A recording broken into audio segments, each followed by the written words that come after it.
Kenapa tidak dari dulu-dulu? Kenapa baru sekarang? Pertanyaannya, kenapa baru sekarang ketika kasus Fufu Fafa atau isu Fufu Fafa sudah tenggelam, tiba-tiba di blow up lagi dan akhirnya juga rame lagi? Kenapa tidak dari dulu-dulu? Saya heran sekali ya dengan kader PSI ini terkait isu ijazah. Kenapa baru nongol saat ini? Kenapa tidak waktu lalu ketika zaman Bambang Tri misalkan, tetapi kenapa baru saat ini? Terkait Fufu Fafa, kenapa tidak dari tahun yang lalu? Kenapa baru saat ini? Ini kan sangat ngaco sekali kalau menurut saya ya, kader PSI Dian Sandi ini ya.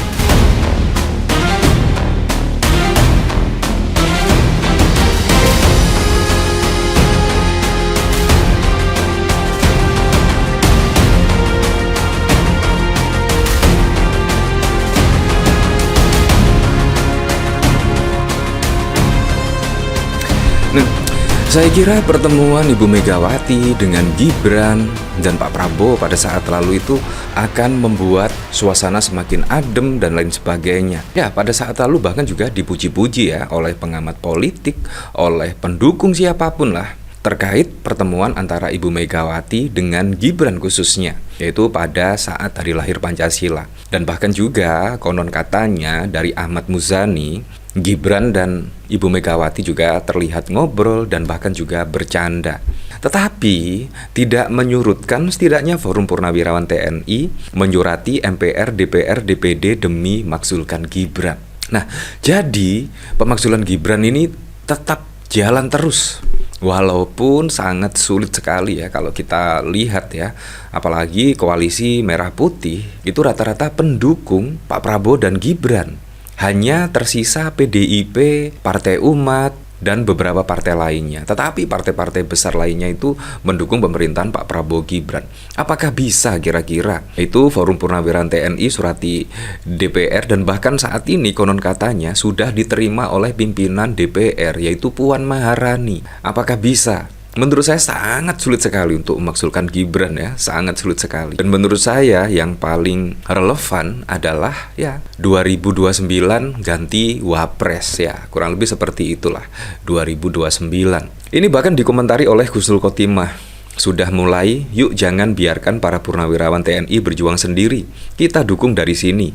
Forum Purnawirawan TNI surati MPR, DPR, DPD demi maksulkan Gibran. Nah, pertanyaannya apakah bisa kira-kira ya semua koalisi di DPR RI itu semuanya mendukung Gibran? Ya, tapi kita tidak tahu lagi sih. Nah, yang cukup mengejutkan di tengah Forum Purnawirawan sudah menyurati DPR dan bahkan saat ini surat tersebut sudah diterima oleh pimpinan DPR. Tiba-tiba Dian Sandi muncul. Ini juga sangat mengejutkan. Padahal saat ini masyarakat sudah tidak membahas terkait Fufu Fafa dan lain sebagainya. Tiba-tiba kader PSI Dian Sandi siap keluarkan bukti tak terbantahkan bahwa akun Fufu Fafa bukan milik Gibran. Gara-gara kader PSI ini lagi, Fufu Fafa akhirnya rame lagi. Nah, ini kan sangat lucu sekali. Padahal masyarakat sudah tidak mempedulikan setidaknya Fufu Fafa saat ini ya, karena sudah ada isu-isu yang sangat wow sekali terkait korupsi, terkait ijazah, terkait pemaksulan Gibran. Tiba-tiba kader PSI malah akan mengungkap kenapa tidak dari dulu-dulu, kenapa baru sekarang? Pertanyaannya, kenapa baru sekarang ketika kasus Fufu Fafa atau isu Fufu Fafa sudah tenggelam, tiba-tiba di blow up lagi dan akhirnya juga rame lagi? Kenapa tidak dari dulu-dulu? Saya heran sekali ya dengan kader PSI ini terkait isu ijazah. Kenapa baru nongol saat ini? Kenapa tidak waktu lalu ketika zaman Bambang Tri misalkan, tetapi kenapa baru saat ini? Terkait Fufu Fafa, kenapa tidak dari tahun yang lalu? Kenapa baru saat ini? Ini kan sangat ngaco sekali kalau menurut saya ya, kader PSI Dian Sandi ini ya. Menurut saya yang buat gaduh itu ya kader PSI ini.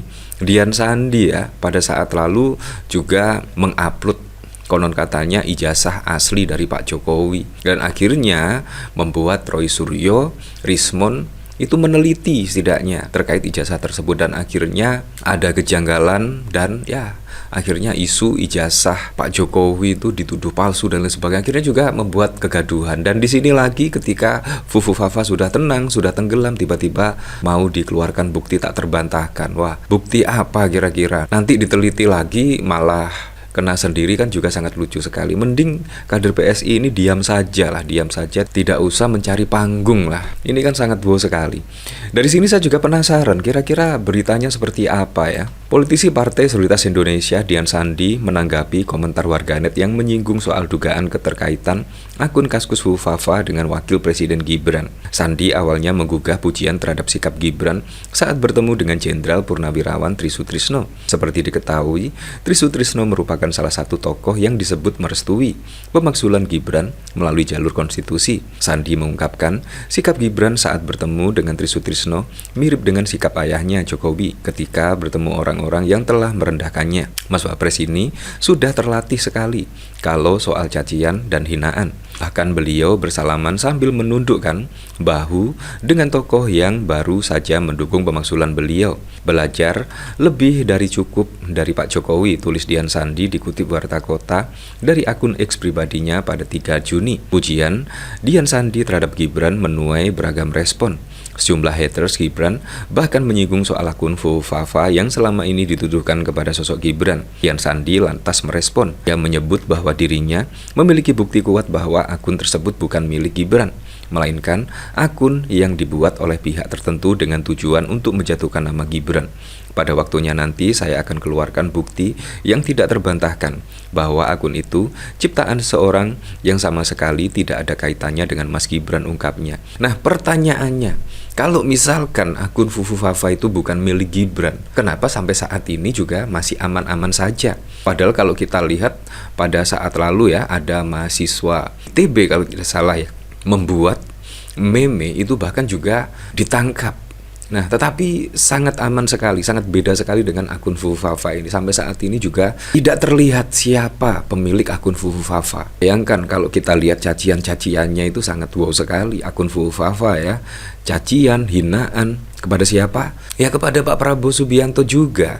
Itu juga menjadi sasaran akun Fufafa, tapi sampai saat ini aman. Menurut saya Dian Sandi tidak usah menunggu momen-momen seperti ini. Seharusnya tunjukkan sajalah kalau memang akun Fufafa bukan milik Gibran. Seharusnya ditunjukkan saja bukti-bukti yang mendukung bahwa akun Kaskus Fufafa itu bukan milik Gibran. Tunjukkanlah bukti-bukti yang tidak terbantahkan. Jangan menunggu kapan. Menurut saya ini waktu yang tepat sekali Dian Sandi ini untuk menunjukkan bukti-bukti yang tak terbantahkan. Bahkan pada saat lalu sudah diteliti oleh Roy Suryo dan lain sebagainya. Banyak hackers juga bahkan menyebut akun Fufafa ini memang otentik.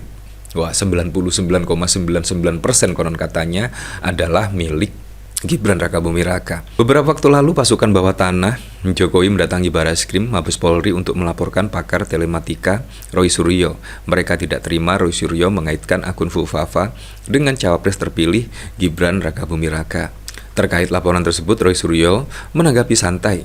Roy secara berkelakar mengatakan Pasbata adalah pasukan yang sudah bau tanah. Menurut Roy Suryo, Gibran bukanlah lambang negara. Apalagi putra sulung Presiden Jokowi itu belum dilantik sebagai wakil presiden. Lucu, karena Pasbata dalam keterangannya menyebut bahwa lambang negara yang dimaksud adalah Gibran yang sampai saat ini juga belum dilantik menjadi wakil presiden, kata Roy Suryo pada 28 September 2024. Roy Suryo mengingatkan bahwa lambang negara telah diatur dalam pasal 36A Undang-Undang Dasar 1945. Dalam pasal tersebut menyebutkan lambang negara adalah Garuda Pancasila dengan semboyan Bhinneka Tunggal Ika, serta diatur juga dalam Undang-Undang Nomor 24 Tahun 2009 tentang bendera, bahasa, dan lambang negara serta lagu kebangsaan. Saya terus terang auto tersenyum mendengar upaya pelaporan ini, kata mantan Menteri Pemuda dan Olahraga. Ya, sangat wow sekali lah. Dari sini saya juga penasaran, kira-kira komentarnya seperti apa ya? Dukung penuh, gawat, sakit hati bertahun-tahun. Lah tolol, nggak paham konstitusi, dasar kaum kayak pilpres. Kalau permintaan dibuat dengan tertulis, ini berarti serius dan sungguh-sungguh. Fufafa dada, ini baru wadukung. Kalau ijazah jokodok baru nggak penting. Ngimpi. Yang nggak bisa damai sesungguhnya itu siapa coba? Pilpres nanti 2029 saya pikir jenderal-jenderal itu paham demokrasi, ternyata enggak. Ya, untuk selebihnya kita kembalikan lagi ke masyarakat menilainya seperti apa.